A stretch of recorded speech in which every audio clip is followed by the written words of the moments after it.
I mean, it's the 13th tournament I've done so far this year, so it wasn't too much of a surprise. Like, I sat down and didn't recognize anybody at the table until like an hour later one of the announcers came over and the first famous person announced to go, "Oh, here's Bobby Baldwin." I was like, oh, apparently I've been playing with Bobby Baldwin for the last hour and didn't recognize him.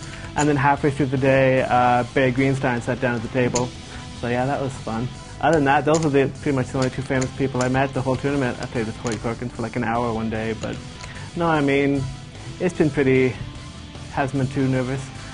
It hadn't gone very well up until the dinner break. I was down to about 15,000 or so, and then I just went on a crazy rush. Well, I got it all in with ace-king against Bobby Baldwin's kings and spiked an ace, so I doubled up, and then I just went crazy for the last couple hours and ended the day at 98,000. Around the money bubble, I'd been doing pretty well, and I was up to like 200 or 250. I mean, I finished day two at about 250, so I was already good. And then I was like, okay, I can just kind of coast into the money. I'm not going to slow down because I'm still going to play aggressive. But unfortunately, just before the money, I lost a big pot with queens against aces, and it knocked me down to about 100,000. And then at that point, it's like if I play a pot, I play it so aggressively, there's a good chance I'm going to be all in.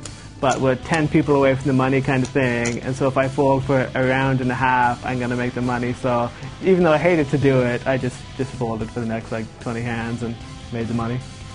Most people think that once you make the money, you go a little crazy, but I'm thinking everybody else at the table is going to be going crazy, so that's the time for me to tighten up. I'm waiting for premium hands, because I know every premium hand I'm going to get is going to be all in against some short stack. So, yeah, I tightened up a bit. No, I mean, I didn't tighten up, I waited for the good hand, because I knew that's all you needed to do, because there's tons of short stack just waiting to get all the money in with anything. And I doubled up the second to last hand of that day, because I was down to about 80, and then I doubled up right at the end of the day, and so I ended the day at 160. So still a little below the average, but not too bad going into day 4. Starting the last day at 27, I had 4-point-something million chips, so just below the average, so I wasn't feeling too bad. And I knew I needed to build up chips. Like, I wasn't going to try to squeak into the final table or anything like that. I knew if I was going into the final table, I wanted at least 15 million, which is the average, because I just need the big stack to play my aggressive style. So, unfortunately, at the beginning of day 1, well, I mean, fortunately, looking back on it, I made a really, really bad bluff against Sneed, I believe his name was, somebody told me. And I bluffed all in with just ace high on the flop, and he called me with top pair. And then he turned the flush draw even, so I just had 2 outs on the river, and I was all in and caught the ace to stay alive. So that put me up to 10 million. And then everything went pretty evenly, just ups and downs. Couldn't get much going. I was pretty card dead for the next couple hours. I had to make a bunch of bluffs just to stay even. And then finally, on the very last hand, when we were 11-handed, somebody had been knocked out at the other table. And on that exact hand, I almost doubled up against the chip leader. I won like 8 million in one pot against Dennis. And so that put me at 21 million going into the final 10.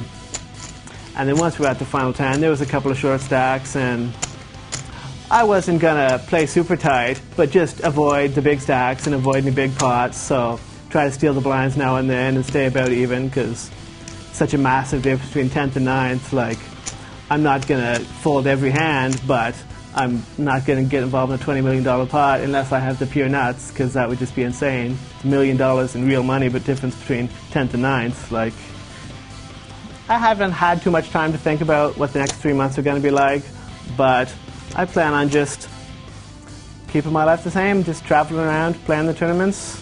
Like, I'm not going to go into hiding or anything like that, or do anything crazy, hang out on the beach for the next 3 months. I mean, the money really isn't going to change me, and the fame or whatever comes with it, I hope isn't going to change me any, so just keep playing poker and having fun. I enjoy poker and I enjoy my life, so why change it?